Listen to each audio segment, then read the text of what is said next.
We are seeing so many problems outside కదా. చాలా problems కొత్త కొత్తగా మనం న్యూస్ అనేది చూస్తూ ఉంటాం. టీవీలో అవ్వచ్చు, న్యూస్లో అవ్వచ్చు, మొబైల్లో అవ్వచ్చు, మనం చాలా చూస్తూ ఉంటాం. మీరు మొబైల్ వాడుతున్నప్పుడు this is the main problem. అసలు ప్రాబ్లం స్టార్ట్ అవుతుంది ఇక్కడ. సేఫ్టీ అనేది మనం ఇంట్లో ఉన్నప్పుడు, లేదా ఇంట్లో వాళ్ళను, లేదా బయట రోడ్ పైన నడుస్తున్నప్పుడు, లేదా స్కూల్కి వస్తున్నప్పుడు, మీరు ఏదైనా ట్రావెలింగ్కి వెళ్ళినప్పుడు, ఇప్పుడు మాత్రమే కాదు. మీరు మొబైల్ వాడుతున్నారు అంటేనే మీరు సేఫ్గా ఉన్నారా లేదా అనేది చూసుకోవాలి. మీరు మొబైల్ యూజ్ చేసినప్పుడు అన్నోన్ నెంబర్ నుంచి కాల్ వచ్చినా, అన్నోన్ నెంబర్ నుంచి మెసేజ్ వచ్చినా, లేదా ఏదైనా యాప్ పంపించి దాన్ని డౌన్లోడ్ చేసుకోమని చెప్పినా, మీకు ఎవరైనా అన్నోన్ నెంబర్స్ మెసేజ్ చేసి డబ్బులు అడిగినా, లేదా మీ ఫొటోస్ పంపించమని అడిగినా, వాళ్ళ ఫొటోస్ పంపించి మీ ఫొటోస్ అడిగినా, ఇంకేదైనా వచ్చి మీ నెంబర్ అడిగినా, ఇవన్నీ కూడా అబ్యూస్ కిందకే వస్తాయి. ఇవన్నీ కూడా మీ సేఫ్టీ కిందనే ఉంచుకోవాలి. ఈ ఏజ్ లో ఏది కరెక్ట్, ఏది రాంగ్ అనేది మీరు తెలుసుకోగలగాలి. ఎవరు మాట్లాడుతున్నారు, మనతో ఎలా మాట్లాడుతున్నారు, మనల్ని ఎక్కడ టచ్ చేస్తున్నారు, దిస్ ఇస్ వెరీ ఇంపార్టెంట్. మీకు సేఫ్ టచ్, అన్సేఫ్ టచ్ తెలుసు కదా. నేను ఈ అమ్మాయిని టచ్ చేస్తూ ఉంటాను, మీరందరూ చెప్పాలి. Okay,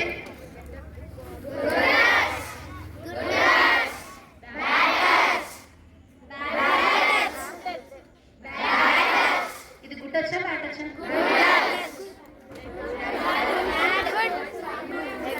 Sometimes depends on the opposite person also. ఇప్పుడు మన మదర్ వచ్చి ఇలా అంటే నో ప్రాబ్లం, మన సిస్టర్ వచ్చి అన్న ప్రాబ్లం లేదు, మన ఫాదర్ అన్న ప్రాబ్లం లేదు. ఎస్, బట్ ఎవరో అన్నోన్ పర్సన్ వచ్చి ఇలా అంటే మనకు తెలిసిన వాళ్ళలో కూడా బ్యాడ్ పీపుల్ ఉంటారు. అవునా? ఇప్పుడు ఇక్కడ నేను షోల్డర్ వేస్తే బ్యాక్ పైన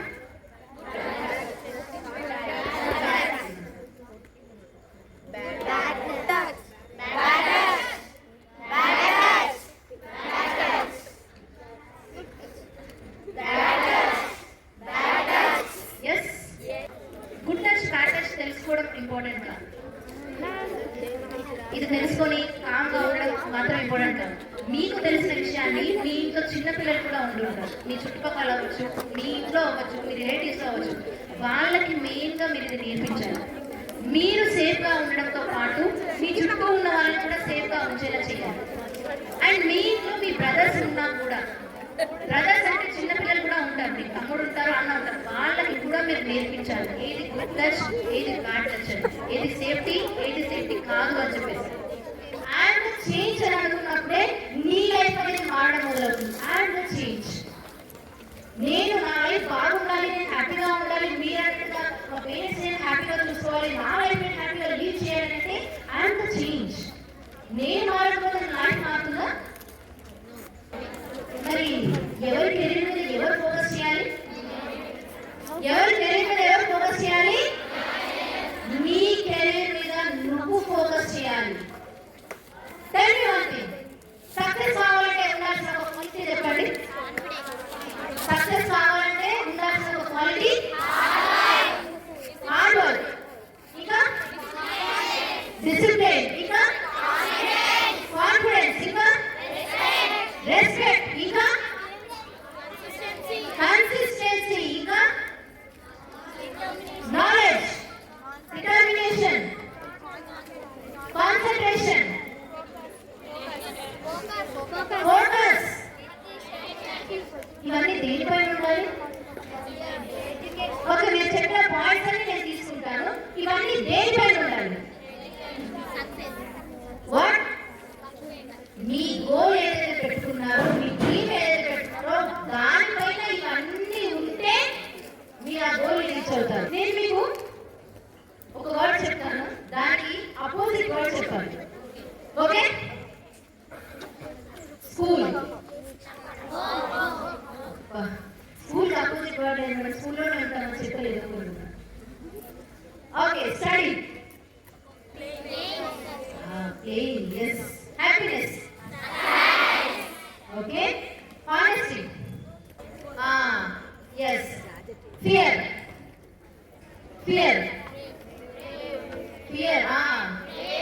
Brave. Success. Failure. మీ లైఫ్ లో హ్యాపీగా ఉండాలి, మీరు మీ లైఫ్ లో మీరు సక్సెస్ తీసుకోవాలి, అండ్ మీ లైఫ్ లో మీరు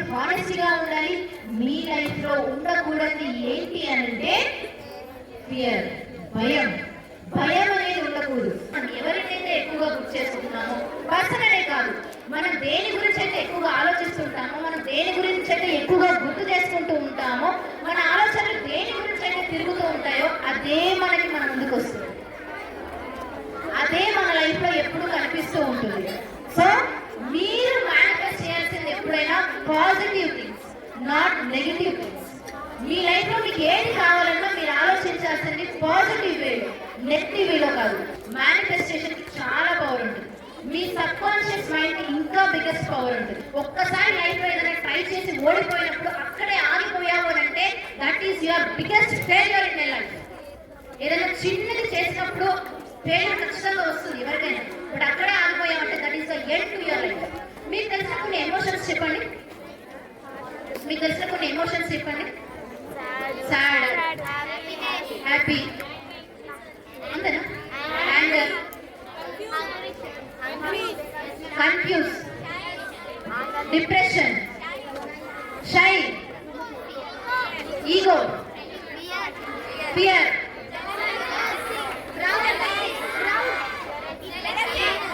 షై అయిపోయింది, attitude, doubt, jealousy, proud, confidence, ఇంకా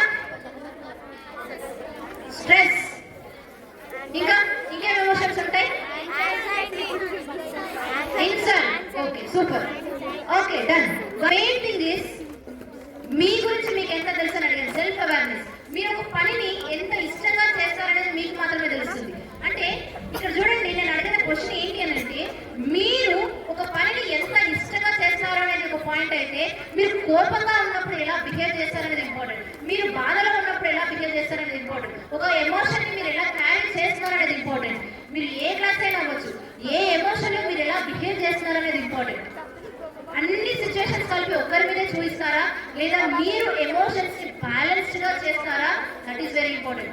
లైఫ్ లో సక్సెస్ అవ్వాలి అని అంటే చదువు ఒకటే ఉంటే ఇంపార్టెంట్ కాదు, చదువు ఒకటే ఉంటే లైఫ్ లో సక్సెస్ అవ్వలేదు. ఎవరైతే ఎమోషన్స్ ని బ్యాలెన్స్ గా ఉంచుకుంటారో వాళ్ళ దగ్గరే సక్సెస్ అనేది ఉంటుంది. When you balance your emotions, definitely you will get success.